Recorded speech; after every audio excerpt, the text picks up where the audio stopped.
Jadi ceritanya tidak dimulai di Nusantara. Ini sebenarnya dimulai ribuan mil jauhnya, di Eropa yang dingin dan lembab. Pada abad ke-16, dapur-dapur di Eropa, rasanya hambar. Rempah-rempah seperti cengkeh pala lada, mereka adalah simbol kekayaan dan status yang luar biasa. Komoditas berharga ini digunakan untuk mengawetkan makanan sebagai obat dan bahkan dalam upacara keagamaan. Aroma rempah adalah aroma uang, kekuasaan, dan prestise. Bayangkan saja, sekantong kecil pala bisa membeli sebuah rumah. Sekarung cengkeh bisa membuat sebuah keluarga hidup mapan seumur hidup. Nilai yang luar biasa ini menjadikan perdagangan rempah sebagai bisnis paling menguntungkan di planet ini. Permainan berisiko tinggi. Selama berabad-abad, rempah-rempah dari Kepulauan Maluku berpindah tangan berkali-kali.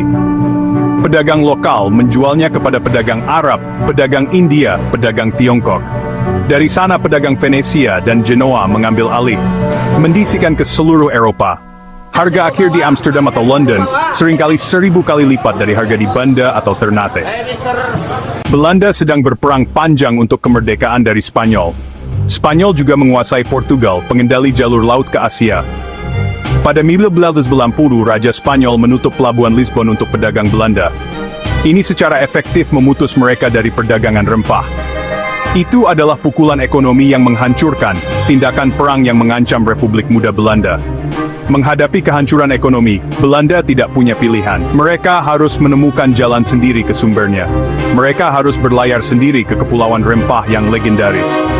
Pada tahun 1602, pemerintah Belanda mengambil langkah tegas. Mereka memaksa perusahaan-perusahaan yang bersaing untuk bergabung menjadi satu entitas besar. Organisasi baru ini disebut Verenigde Oost-Indische Compagnie, atau VOC. VOC diberikan monopoli 21 tahun atas semua perdagangan Belanda di sebelah timur Tanjung Harapan dan sebelah barat Selat Magellan.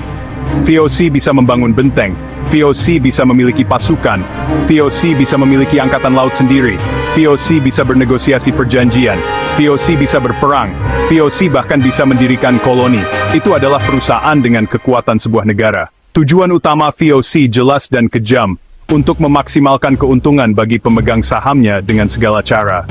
Direkturnya di Amsterdam, sebuah dewan yang dikenal sebagai Heren 17, membuat keputusan yang akan membentuk nasib jutaan orang yang tidak akan pernah mereka temui. Langkah besar pertama adalah penunjukan Jan Pieterszoon Koen sebagai gubernur jenderal pada tahun 1915. Ia terkenal menulis, "Kita tidak bisa berdagang tanpa perang, juga tidak bisa berperang tanpa perdagangan." Filosofi ini akan menjadi inti gelap operasi VOC di Nusantara. Target pertama Koen adalah Pelabuhan Jayakarta, bawahan Kesultanan Banten. Setelah konflik dengan penguasa lokal dan Inggris, pasukan Koen meratakan kota itu. Di atas reruntuhannya, ia membangun markas baru untuk VOC, sebuah kota Belanda berbenteng yang ia namakan Batavia. Hari ini, kita mengenal kota ini sebagai Jakarta. Contoh paling mengerikan dari metode VOC adalah penaklukan Kepulauan Banda. Pulau-pulau kecil ini adalah satu-satunya sumber pala dan fuli di dunia. Namun, penduduk Banda bersikeras pada hak mereka untuk berdagang dengan siapapun, termasuk Inggris. Pada tahun 1921, Koen memimpin ekspedisi hukuman ke Banda. Yang terjadi selanjutnya adalah pembantaian. Pasukan VOC secara sistematis membantai. Mereka memperbudak. Mereka mengusir hampir seluruh populasi pulau-pulau itu, diperkirakan sekitar 15.000 orang. Pulau-pulau itu kemudian dihuni kembali dengan penanam Belanda dan budak dari daerah lain, yang dipaksa untuk menanam pala secara eksklusif untuk VOC. Mereka menerapkan kebijakan yang dikenal sebagai extirpation, penghancuran semua pohon cengkeh di luar area tertentu yang dikendalikan VOC. VOC berhasil merebut kendali mutlak atas pasokan rempah-rempah paling berharga di dunia. Untuk mempertahankan operasinya dan terus menghasilkan keuntungan besar, perusahaan perlu mengendalikan lebih dari sekadar beberapa pulau. Ia perlu mengendalikan lebih banyak wilayah, lebih banyak sumber daya, dan lebih banyak orang. VOC mulai melibatkan diri dalam politik internal kerajaan dan kesultanan lokal di seluruh Nusantara. VOC menyempurnakan strategi yang dikenal sebagai divide et impera, atau pecah belah dan kuasai. Mereka akan mengidentifikasi sengketa suksesi dalam kerajaan lokal, atau persaingan antara negara-negara tetangga. Perusahaan kemudian akan menawarkan dukungan militernya kepada satu faksi dengan imbalan perjanjian. Perjanjian-perjanjian ini selalu sangat menguntungkan VOC. Penguasa yang menang, yang sekarang berutang budi kepada perusahaan, akan dipaksa untuk memberikan monopoli perdagangan VOC pada produk lain, seperti kopi, gula, atau timah. Mereka seringkali harus menyerahkan wilayah untuk benteng atau perkebunan dan membayar biaya bantuan militer yang telah mereka terima. Satu persatu, kesultanan yang kuat seperti Mataram di Jawa dan Gowa di Sulawesi jatuh ke dalam perangkap ini. Campur tangan politik ini memiliki dampak yang menghancurkan pada masyarakat lokal. Mereka menjadi, dalam banyak kasus, tidak lebih dari boneka VOC, mengelola tanah mereka atas nama kepentingan komersial perusahaan. VOC memperkenalkan sistem tanam paksa dan penyerahan paksa yang dikenal sebagai Pre-Angers-Stelsel untuk kopi di Jawa Barat misalnya.